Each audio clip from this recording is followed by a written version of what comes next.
Bonjour à tous et bienvenue. À la suite d'un euro fade sans réellement de saveur conclu par une demi-finale, Philippe Diallo, le président par intérim de la Fédération française de football, a annoncé que Didier Deschamps continuerait au moins jusqu'en 2026. Les réactions ne se sont pas fait attendre et beaucoup se demandent comment Didier Deschamps a fait pour bénéficier d'un tel totem d'immunité. C'est bien simple, l'impression générale est que Dédé est le véritable patron du football français, l'homme indéboulonnable et que rien ne peut lui arriver.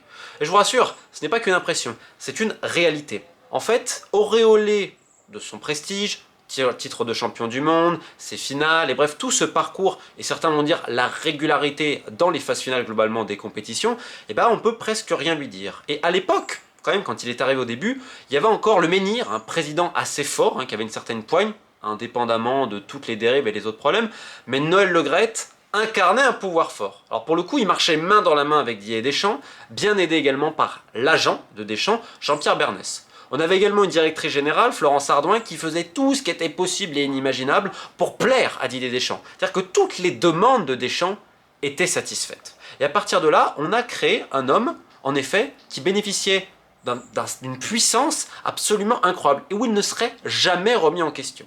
Et puis est arrivé quelques mésaventures, on se rappelle de cet euro, cette sortie prématurée au penalty face à la Suisse, et là quelques critiques en interne ont émergé, principalement de la part de Florence Ardouin, parce qu'il y avait également d'autres conflits dont on avait expliqué un peu plus personnels ces dernières années. Sauf qu'au final, avec cette nouvelle Fédération française de football et un président par intérim, en fait, il n'y a plus d'homme fort. Parce que Philippe Diallo, déjà, c'est plus un homme à la base de consensus, très politique, mais qui n'est pas réputé pour se mettre en première ligne. Or, il n'a pas son bureau fédéral, puisqu'il a récupéré la fédération par intérim, et dans l'attente de nouvelles élections, eh ben, cet homme, il marche délicatement sur certaines plateformes, en évitant de tomber, de vaciller, de peur d'une erreur. Et vu que tout le monde, aujourd'hui, a peur de l'influence de Deschamps, eh ben, personne ne dit rien. La fédération qui a, je le répète, une crise de gouvernance, et qui aujourd'hui est très faible au final, eh ben elle ne dit rien. Et en plus, elle sait qu'elle est emberlificotée dans les problèmes de la Ligue de football professionnelle, puisque je rappelle quand même que normalement elle devrait dire quelque chose. Donc en fait, il y a peut-être autre chose à dire, et je vais même aller plus loin. Financièrement, on se pose des questions à la FFF en se disant, vu ce qui se passe à LFP, les répartitions, les ci et là, on a peur que ça attaque le butin de guerre de la Fédé, donc peut-être que virer le coach, ce serait pas non plus une bonne idée à long terme. Mais je vous rassure, ça, il y a certaines personnes qui ont pu le penser. Les autres non, parce que ce que dit Deschamps, c'est une demi-finale, ok. Qui dit demi-finale dit d'autres rentrées d'argent supplémentaires. Le nerf de la guerre, c'est pas les émotions. Pour ces gens-là, c'est le business et la politique. Et à ce jeu, Didier Deschamps, c'est presque un as. Qu'il soit reçu à la commission d'enquête de l'Assemblée nationale, en meeting privé avec certains joueurs, avec des dirigeants, il va vous dire exactement ce que vous voulez entendre, toujours avec cette incroyable délicatesse pour se sortir de potentielles situations périlleuses. Parce que ce qui est fort avec Didier Deschamps, c'est que c'est le passe-muraille. Ce n'est jamais lui. Toutes les affaires du passé quand il était joueur, non, ce n'est pas lui. Et quand on lui pose la question, mais Didier, Jean-Pierre Bernès, quand même ton agent, quand même, vu le passé, ça pose quand même question. On rappelle que Deschamps, normalement, c'est l'éducateur numéro 1 du football français. Mais pas de souci. Le fait que Jean-Pierre Bernès, parfois, ait pu parler à certaines familles en disant « Si je récupère votre fils, potentiellement, ça va l'aider pour l'équipe de France ». Ce qui aurait pu poser la question, évidemment, du conflit d'intérêts. Non, Deschamps, il n'est pas au courant, ce n'est pas lui. Le fait que son intendant, homme de confiance, Bachir, il agissait pour un cabinet d'agents, non plus, parce qu'on a joué sur les mots à la fédération. Ça, c'est l'un des plus grands scandales des dernières années. Quel staff d'une équipe nationale autorise un de ses membres à travailler pour un cabinet d'agents avec tous les potentiels conflits d'intérêts que cela peut générer? Et encore une fois, ce n'est pas lui. Et lorsqu'il y a des échecs un petit peu sportifs, on va rejeter la faute sur quelqu'un et trouver rapidement des boucs émissaires. Alors, je ne vais pas revenir sur le côté tartuffe décrit par beaucoup de gens concernant Didier Deschamps, qui, pour le coup, il serait le bienvenu à s'exprimer en entretien, on pourrait rigoler, il y aurait des questions sympathiques. Mais maintenant, on va revenir sur cet euro, et ce qui se passe, c'est qu'à l'intérieur du groupe, tu as une lassitude incroyable. C'est-à-dire que les joueurs, c'est rien passé de fou honnêtement dans cet euro. Sauf qu'en fait, les joueurs, sont lassés, et n'ont pas vraiment de consignes. Ce qui est assez surréaliste, notamment face à l'Espagne, c'est qu'il y a eu très très peu de consignes. Principalement au milieu de terrain, où beaucoup ont eu l'impression qu'N'Golo Kanté était haut à main.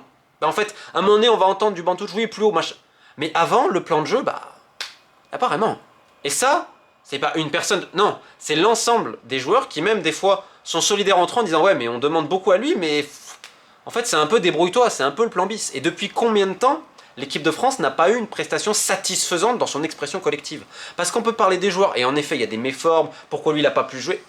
Parlons d'abord de l'animation défensive et offensive. Elle ne fait aucun sens. C'est-à-dire que là, on a même perdu tout type de logique, toujours en étant très prudent. Mais ce n'est pas surprenant, Deschamps, c'est l'école italienne de l'époque. On est resté là-dessus avec une très forte individualité qui fera la différence. C'est vrai que certains étaient étonnés parce que face à la Belgique, la France a fait un plan anti-Doku, était vraiment très préoccupé par ça, plus que par la manière de dire on va imposer notre jeu. Non, non, d'abord, etc. Ça rappelle face au Maroc, à la Coupe du Monde, où Olivier Giroud, son but c'est pas de marquer un but, c'est de prendre en marquage individuel Amrabat, le mieux défensif marocain. Donc ça a toujours été le cas avec des gens qui se sacrifient un peu pour le collectif et une individualité qui fera la différence. Là, on se dit, ok, en contre, on va y aller, mais en contre, tu as besoin qu'un Kylian Mbappé à 100%. Or, le joueur, et c'est pas un problème de le dire, il est à côté de ses pompes aux entraînements et en match. Et physiquement, au bout de 3 sprints, il a les mains sur les genoux. Et ça, au bout d'un moment, je suis désolé, quand tous tes coéquipiers le remarquent, à Paris et en équipe de France, c'est qu'il va falloir faire un gros travail physique de Ratledance ou ce que tu voulais, des vrais prépas physiques, parce qu'à un moment donné, quand tu travailles moins, tu le payes. Aux entraînements, tout le monde a vu ça. Deschamps est resté. Kylian va nous sauver, etc. Et pourquoi pas à la rigueur, il y a des grandes stars qui ont réussi à faire ça, à se sublimer lors d'événements. Et là, on va dire, ah, ça n'a pas marché, bon, ça peut arriver, ils font quand même demi-finale. Mais le problème, c'est que tu n'as pas de plan B. Aucun plan B n'a été travaillé, et encore une fois, c'est la cohérence. En fait, en interne, personne n'ose lui parler. La Fédé lui dit rien. Son staff, dès qu'ils disent quelque chose, ils prennent des remarques, donc ils ne disent plus rien. Donc en fait, auparavant, Deschamps, qui était quand même un minimum challengé, notamment par son adjoint, aujourd'hui il ne l'est plus. Et dans le groupe, personne ne dit rien. Le groupe, voilà, je me dis, c'est fat. Quelques groupes les uns les autres, mais honnêtement, il n'y a pas grand-chose. Alors, l'équipe avait expliqué qu'il avait changé des numéros de place un peu dans le vestiaire pour stopper un peu la logique de clan. Dire qu'il y a des clans, honnêtement, c'est un peu sévère. Il n'y a pas une énorme entente, mais c'est pas non plus une mésentente absolue. Par contre, certains ne comprennent pas la logique. N'Golo Kanté, il n'est pas appelé pendant 2 ans. Là, il arrive titulaire indiscutable, il fait tous les matchs. Tout le monde a vu qu'il était complètement cramé de par une utilisation qui a été sans doute trop importante. Tu mets Antoine Griezmann sur un côté parce que tu te dis, ah, il est discipliné tactiquement, donc comme ça, il va bien faire les replis défensifs. Tu rends même pas un service à un joueur qui, en effet, peut-être, n'était pas dans ses meilleures dispositions auparavant. Et en fait, c'est ça, c'est tu te dis, mais Giroud, c'est le seul neuf que tu as, tu ne le fais pas jouer, finalement, tu rentres un moment. Kamavinga, c'est le vrai problème dans le groupe. Personne ne comprend pourquoi il est en place. Alors là, mais absolument personne. Parce que tout le monde était au courant que Tchouaméni était pas à 100% physiquement. Alors c'est facile de tomber sur Tchouaméni depuis un moment, qu'il soit à 100% physiquement, et là les gens pourront juger, c'est pas non plus évident pour lui. Et puis je le répète, quand t'as quasiment pas de consignes, et qu'en fait le problème ce ne sont pas les hommes, mais un système global, et à un moment donné c'est trop facile de pointer les défauts des gens. Oui, et des fois il y a des profils qui sont similaires, on pourrait revenir sur l'utilisation de Barcola, sur plein d'autres choses. Mais encore une fois, quelles sont les consignes qui sont données? Mais en fait, et c'est ça qui est surréaliste, même moi j'étais au téléphone, je disais mais c'est pas possible, vous me racontez... Pas de consigne quasiment. C'est vraiment, voilà, c'est les talents individuels, ça va nous sauver. Et quand Kylian Mbappé est en forme herculéenne, comme il l'a été plein de fois, ça passe. Un compte, paf, paf, paf, différence individuelle, Pogba, longue balle et tout. Un gardien qui était exceptionnel, qui était Lloris, on peut dire tout ce qu'on veut. Le nombre d'arrêts miraculeux qu'il a fait pour l'équipe de France. Oui, Jean Parier penalty. Sur Rennes, c'était pareil. Là, un bon gardien, Maignan, Saliba qui s'est imposé pour le coup comme le patron de ta défense et un défenseur de calibre très très très très haut. Mais en fait, tu tentes rien face à l'Espagne, à aucun moment tu t'es dit allez, parce qu'en fait, tu ne tentes même pas un plan B aux entraînements, à aucun moment tu tentes par exemple avec une défense à 3, des pistons très très hauts, ce que tu veux, un trio offensif. Tu ne tentes absolument rien aux entraînements. C'est-à-dire qu'on est resté sur un plan A sans plan B, parce qu'il n'y a aucune remise en question. Et là, tu te dis, les gens voient bien que ça va dans le mur. Déjà, avant la Coupe du Monde, le groupe avait de plus en plus de mal avec le message de Deschamps, et surtout le fait qu'il soit, voilà, à vapeur parfois. C'est-à-dire, à un moment donné, tout va très bien, et puis après, sans explication, tu sors de ces petits papiers. Et en fait, c'est l'absence de logique. Alors, certains vont te dire, oui, mais Deschamps, c'est les soldats. Rappelez-vous l'époque de Moussa Sissoko. Là, aujourd'hui, N'Golo Kanté. Le problème, c'est pas N'Golo Kanté, évidemment. C'est qu'est-ce que tu fais d'N'Golo Kanté? Qu'est-ce que tu vas lui demander? Le rôle que tu lui donnes, est-ce que c'est vraiment là où tu vas obtenir le meilleur d'un mec qui n'a pas été en équipe de France depuis 2 ans, qui prend la place de tout le monde et qui va tout jouer? Ça ne fait strictement aucun sens. Alors, je vais parler de l'utilisation de Giroud, j'ai parlé de l'utilisation de Barcola. Encore une fois, tu ne rends pas un service aux joueurs qui sont frustrés. Et c'est-à-dire que les mecs, c'est comme les Belges. Eh ben, je vais donner l'expression exacte, comme les joueurs par interne, on est blasé. C'est exactement ça, c'est-à-dire les mecs sont lassés. Mais vu que dans cette fédération et dans cette équipe, personne n'ose se parler parce qu'ils ont tous peur de l'ombre de l'un ou de l'autre, parce que bon, tu comprends, faut rien dire à Kylian, faut rien dire à Didier, etc. Là, en fait, ça donne une situation que tu termines l'Euro avec un goût, voilà, aucune émotion, t'as rien vécu. Beaucoup te disent, ouais, on n'a pas été bon même en poule. Moi, je me rappelle, avant de l'équipe de France, dominer ces phases de qualification, dominer un minimum quand même en première phase. Là, même les qualifications, c'est dur. Donc, depuis combien de temps, je pose la question aux gens qui suivent l'équipe de France au quotidien, défensivement, offensivement, t'as compris ce que le coach voulait faire. T'as compris, tu t'es dit, ok, ils ont maîtrisé leur sujet collectivement. Je vous pose la question. Mais en effet, cette idée du résultat, le résultat par les individualités. On rappelle que la France a des joueurs incroyables. Alors peut-être pas avec des profils trop variés. C'est vrai qu'on a tendance à avoir des profils d'être un petit peu similaires sur certains postes. Ok, mais tu as quand même des joueurs d'une qualité incroyable. Qu'est-ce que tu en fais et qu'est-ce que tu leur demandes et pourquoi à chaque fois il y a ce goût, on va dire, amer. Mais encore une fois, c'est comme pour toutes les affaires dont je vous parlais. Le côté avec Bachir, le côté avec son agent, tout ce qui s'est passé dans ce n'est jamais de sa faute à Didier Deschamps. Il y a toujours un bouc émissaire bien placé, il y a toujours des journalistes qui seraient potentiellement perfides, etc. Et puis qu'importe, parce que lui, il a le soutien des puissants. Les puissants, ce ne sont pas les fans par millions de cette équipe de France qui se sont sacrément annuyés maintenant depuis un bon moment derrière leur poste de télévision ou sur le terrain. Ce ne sont même pas les joueurs, ce sont simplement ceux qui décident, qui vont prolonger un contrat pour lui donner absolument toute latitude, c'est-à-dire de décider de l'avenir quelque part de la sélection nationale. Et donc il y a cette question, pourquoi ne pas passer la main? Et notamment à Zinedine Zidane. Alors c'est connu qu'il y a cette rivalité, puis il y a beaucoup d'ego aussi. Comme je vous dis, Deschamps, il est dans l'idée de dire, mais tout ce que j'apporte au football français, je ne suis pas assez reconnu à ma juste valeur, tout ce que vous voulez.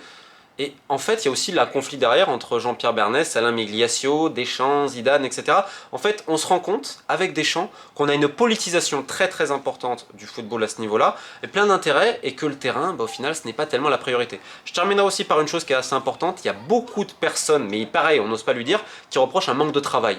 Pas forcément des joueurs, mais du staff. Enfin, le staff, il y en a qui bossent.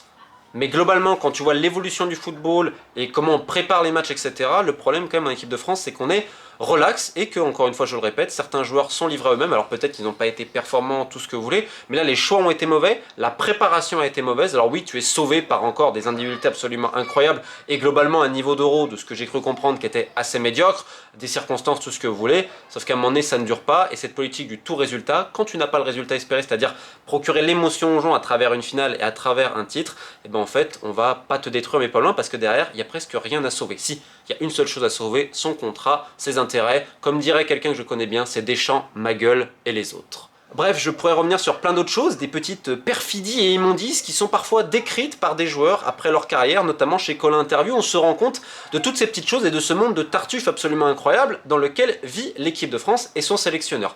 Et pour terminer, enfin, je rappelle que j'ai sorti en début de semaine le livre noir des Jeux Olympiques, parce qu'en effet, la gestion du football entre les droits TV, la fédération et l'équipe de France, on court droit à la catastrophe, mais visiblement ça n'inquiète personne. Mais le pire dans cette histoire, c'est que c'est l'ensemble du sport français qui est comme ça, qui est régi par la politique, les intérêts, le copinage, l'ego et surtout une seule chose, l'absence totale de remise en question. Malgré ça, bonne semaine à tous, équipe de Faith.